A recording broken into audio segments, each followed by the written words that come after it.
कि नूपुर शर्मा कोई एक इंडिविजुअल नहीं थी, वो एक पार्टी की स्पोक्स पर्सन जी। उन्होंने ये भी कहा था, खुलेआम कहा था इस बात को कि मेरे पीछे प्रधानमंत्री का ऑफिस, होम मिनिस्टर साहब का ऑफिस और जो बीजेपी के प्रेसिडेंट साहब हैं वो मेरे पीछे खड़े हुए हैं। तो क्या सुप्रीम कोर्ट को कंसिडर नहीं करना चाहिए था कि ये लोग जो उसके पीछे खड़े हैं, इन लोगों ने उनसे नूपुर शर्मा से ये कहलवाया?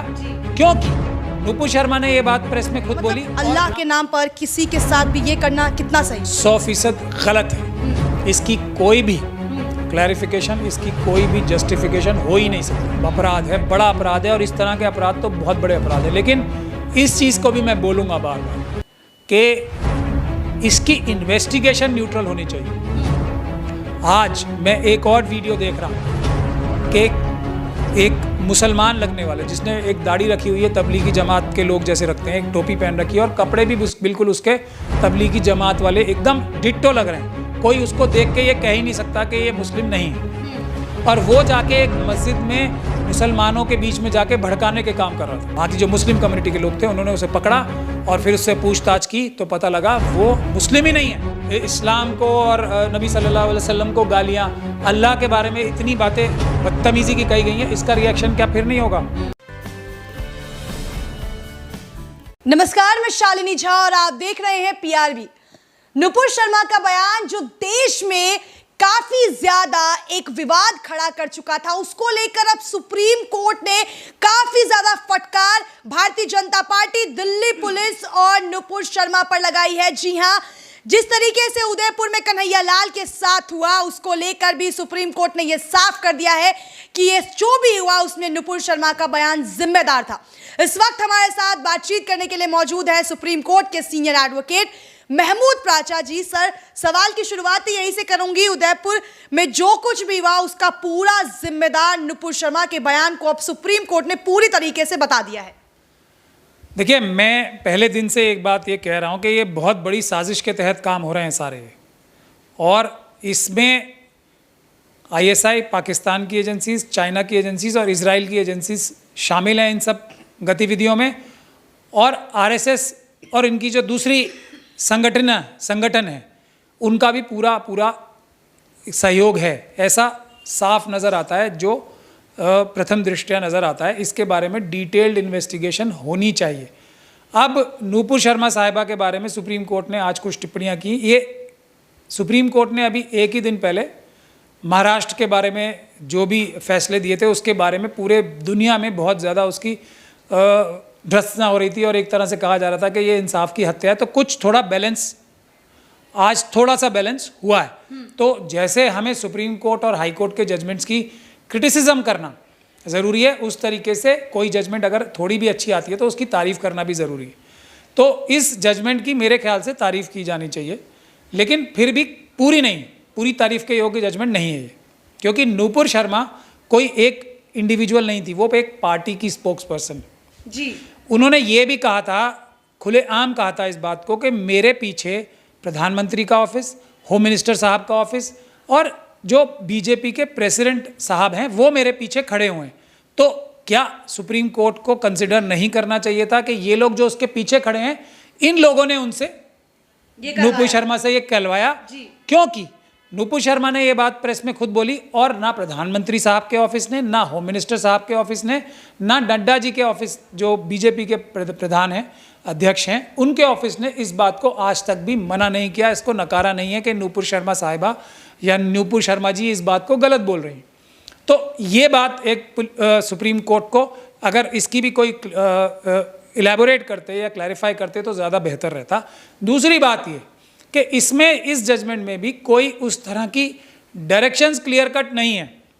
जो एक और बेंच ने एक बहुत ही सख्त टिप्पणी की थी, हालांकि हम सब लोग उसे इंसाफ के खिलाफ मान रहे हैं और बहुत ही ज़्यादा उसको गलत मान रहे हैं, पूरी दुनिया में उसकी भी बहुत ज़्यादा क्रिटिसिज्म हो रही है। आप जो सुप्रीम कोर्ट ने फैसला सुनाया है उसको आप अभी भी पूरी तरीके से उसे आप कब खुश नहीं नजर आ रहे हैं, क्योंकि कहीं ना कहीं जो नूपुर शर्मा का बयान था उससे देश में अफरा तफरी तो मची ही, लेकिन सुप्रीम कोर्ट ने यह भी साफ कर दिया है कि इस पूरे दंगे में या फिर कन्हैया लाल के मामले में एक व्यक्ति ही जिम्मेदार है, वो है खुद नूपुर शर्मा। तो इसीलिए मैं कह रहा हूँ ना, तो उनके ऊपर धाराएं कौन कौन सी लगनी चाहिए? एक तो उनके साथ जो उनके जो षड्यंत्रकारी हैं उनके ऊपर उनका नाम भी इन्वॉल्व होना चाहिए इन एफआईआर में, और इसके अलावा जो धाराएं लगनी चाहिए उनका भी बखान या उसका भी बयान सुप्रीम कोर्ट कर देती तो बेहतर रहता।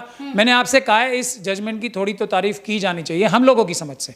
जो दूसरे लोग हैं जो आरएसएस के हैं और जो मनुवादी मानसिकता के लोग हैं उनको शायद ये जजमेंट पूरी तरीके से बुरी लग रही होगी, लेकिन हम में जितनी बात है, हम लोग अम्बेडकरवादी हैं, हम सच बोलते हैं, तो जो बात है वो हम बोल रहे हैं कि ये सुप्रीम कोर्ट की जो टिप्पणियां हैं उसी में से मैं निष्कर्ष निकाल के बोल रहा हूं, उसी को मैं आगे बढ़ाते हुए बात बोल रहा हूं, कोई भी बात अपनी तरफ से नहीं बोल रहा हूं। और सुप्रीम कोर्ट की जो दूसरी जजमेंट है, जो ज़किया जाफरी साहिबा की जजमेंट जो है, उसी से मैं एक पैरेलल निकाल के बोल रहा हूं कि उसमें भी तो नाम लिखे थे कि इनके खिलाफ एक्शन होना चाहिए। तो और उसमें क्या था, उनमें तो सारी दुनिया को पता है कि अगर कोई भी बात आरएसएस और जो मनुवादी मानसिकता के लोग हैं उनके खिलाफ इतनी सी भी टिप्पणी कोई भी संस्था करेगी तो पूरे गिद्धों की तरीके से जो भ्रष्ट पुलिस अधिकारी हैं, जिन्हें मैं क्रिमिनल पुलिस अधिकारी भी कहता हूं, एनफोर्समेंट ऑफिसर्स जो हैं, वो कूद पड़ेंगे, जैसा कि उन्होंने किया। अगले दिन ही अमित शाह साहब का बयान आया, अगले दिन ही वो टूट पड़े बिना कुछ सोचे समझे।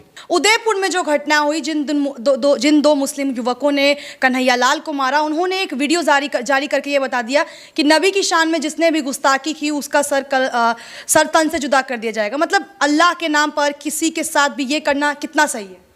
100% गलत है। इसकी कोई भी क्लैरिफिकेशन, इसकी कोई भी जस्टिफिकेशन हो ही नहीं सकती। कैटेगोरिकल टर्म्स में मैं बोल रहा हूँ, वायलेंस हमारे देश में जब से संविधान आ गया है, हमारे देश में एक व्यवस्था बनी है, उससे बाहर जाके कोई भी वायलेंस करता है तो वो अपराध है, बड़ा अपराध है, और इस तरह के अपराध तो बहुत बड़े अपराध है। लेकिन इस चीज़ को भी मैं बोलूँगा बार बार कि इसकी इन्वेस्टिगेशन न्यूट्रल होनी चाहिए।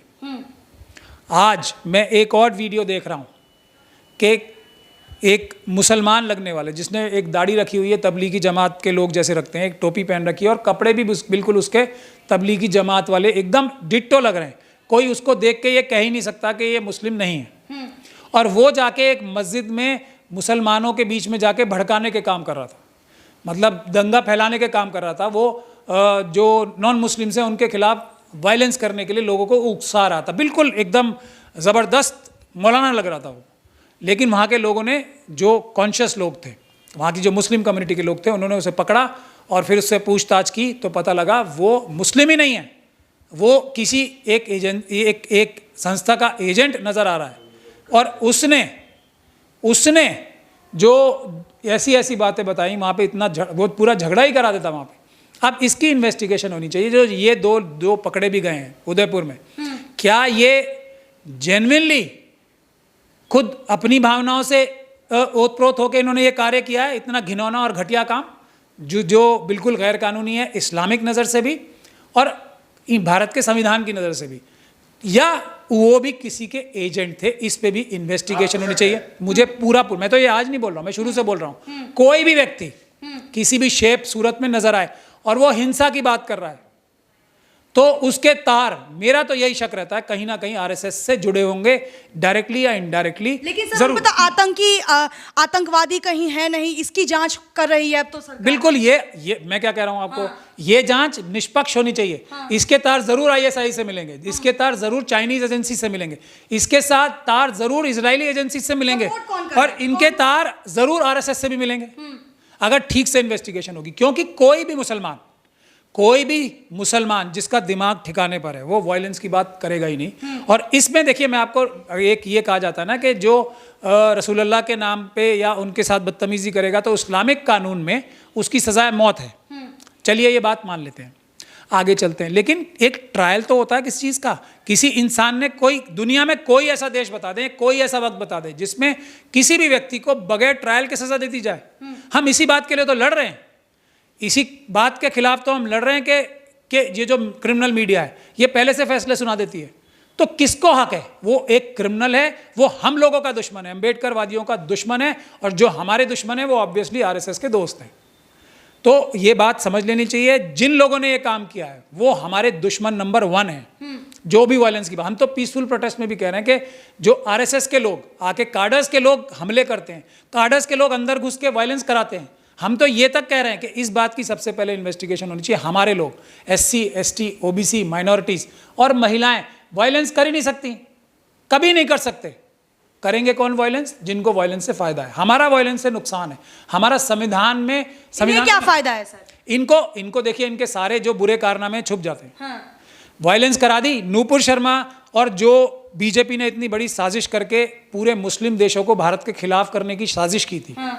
जिससे बहुत बड़ा असर भी हुआ। भारत की चीज़ों का बायकॉट हुआ वहाँ से। भारत के जो NRIs वहाँ बैठे उनके ऊपर एक प्रेशर बढ़ा है वहाँ पे, तो भारत का नुकसान हो रहा है ना इससे। तो ये साजिश कौन करा रहा है? बीजेपी के लोग खुद। तो ये इतने सारे 57 देशों को भारत के खिलाफ करने की साजिश में कौन शामिल है? RSS और बीजेपी के लोग। तो इस बात की इन्वेस्टिगेशन ज़रूरी है, और उसके लिए मैं कह रहा हूँ ये बात। वो खुलेआम बोल रहे हैं, उसकी रीज़न भी समझना चाहिए। क्या भारत के SC ST OBC माइनॉरिटीज़ और महिलाएं जो 92% बनते हैं, देश को हिंदू राष्ट्र बनने देंगे? क्या ढोल गंवार शूद्र पशु नारी ये सब ताड़न के अधिकारी ये इम्प्लीमेंट होने देंगे 92% लोग? नहीं। तो जो मनुवादी मानसिकता के लोग हैं, जो ये सोचते हैं ढोल गंवार शूद्र पशु नारी ये सब ताड़न के अधिकारी, तो उनको तो देश के बाहर के लोगों से ही मदद लेनी पड़ेगी ना। देशवासी तो कभी भी भारत के संविधान को कमजोर होने नहीं देंगे, किसी हालत में हिंदू राष्ट्र नहीं बने सर, ये जो भी हुआ है उदयपुर में, उसमें ये कहा जा रहा है जिन 2 युवकों ने कन्हैया लाल को मारा, उसके बाद कहा जा रहा है कि इससे पूरे जो देश में मुस्लिम है उसको बदनाम करने की कोशिश की जा रही है। मैं कह ही रहा हूं ना आपको, साजिश उससे भी बड़ी है। पूरे देश में अफरा तफरी। उसके बाद देखिए कितने बड़े प्रोटेस्ट हुए उदयपुर में हुए। उसके बाद इन्होंने गुड़गांव में और दूसरी जगहों पे किस तरीके के बदतमीजी भरे नारे लगा के यही मनुवादी मानसिकता के RSS के लोगों ने कितने जुलूस निकाले हैं। क्यों? ताकि फिर मुस्लिम देश नाराज हों। ये एक चेन रिएक्शन बनाया जा रहा है, जिसकी तरफ सुप्रीम कोर्ट ने इशारा किया। ये चेन रिएक्शन RSS और बीजेपी के लोग क्रिएट कर रहे हैं जानबूझ के, और इसका फायदा पाकिस्तान, चाइना, इजराइल को होगा। क्योंकि हमारे देश से अगर नौकरियां वहाँ के लोगों की जाएंगी तो पाकिस्तान और चाइना के लोगों को नौकरियां मिलेंगी। जो हमारे यहाँ जो फॉरेन एक्सचेंज आती है, लोग कमा के लाते हैं, जो 60% है हमारी फॉरेन एक्सचेंज का, वो पाकिस्तान और चाइना में जाएगी। ये इतनी बड़ी साजिश है। आप हमेशा यही कह देते हैं कि भाजपा देश में जो भी होता है, चाहे दंगा हो, हिंसा हो, इसका पूरा फायदा जो है बीजेपी जो है बाहर के देश जो हैं, जो देश के दुश्मन हैं, उन्हें कहीं ना कहीं फायदा पहुंचाती है। बिल्कुल पहुंचा रही है। तो उदयपुर की जो घटना हुई उससे क्या फायदा बाहर के देश? मैं अब आप देख नहीं रही उसका चेन रिएक्शन क्या हुआ। चेन रिएक्शन उदयपुर में इतना बड़ा प्रोटेस्ट, चेन रिएक्शन गुड़गांव में फिर इस्लाम को और नबी सल्लल्लाहु अलैहि वसल्लम को गालियां, अल्लाह के बारे में इतनी बातें बदतमीजी की कही गई हैं। इसका रिएक्शन क्या फिर नहीं होगा? फिर इसका बाहर के देश ये रिएक्शन नहीं करेंगे? जो प्रॉफिट के ऊपर, जो रसूल के ऊपर, जो मैसेंजर हैं गॉड के, उनके ऊपर तो इतना तगड़ा रिस्पॉन्स आया था बाहर की कंट्री से। तो खुद अब जब अल्लाह के बारे में ऐसी बातें की जाएंगी तो क्या रिस्पॉन्स आएगा? ये लोग रुकेंगे नहीं। और मैं तो खुद ही कह रहा हूं, ये इनके तार पाकिस्तान से, इनके तार चाइना से जुड़े हुए हैं। ये उदयपुर में भी सबसे ज़्यादा जो घटना हुई है उसके तार ढूंढने की चेष्टा की जानी चाहिए कि इनके तार चाइना, पाकिस्तान, इजराइल और RSS से जुड़े हुए हैं। उसकी छानबीन ठीक से होनी चाहिए ताकि सच निकल के आ सके। तो चलिए, ये थे हमारे साथ सुप्रीम कोर्ट के सीनियर एडवोकेट महमूद प्राचा जी।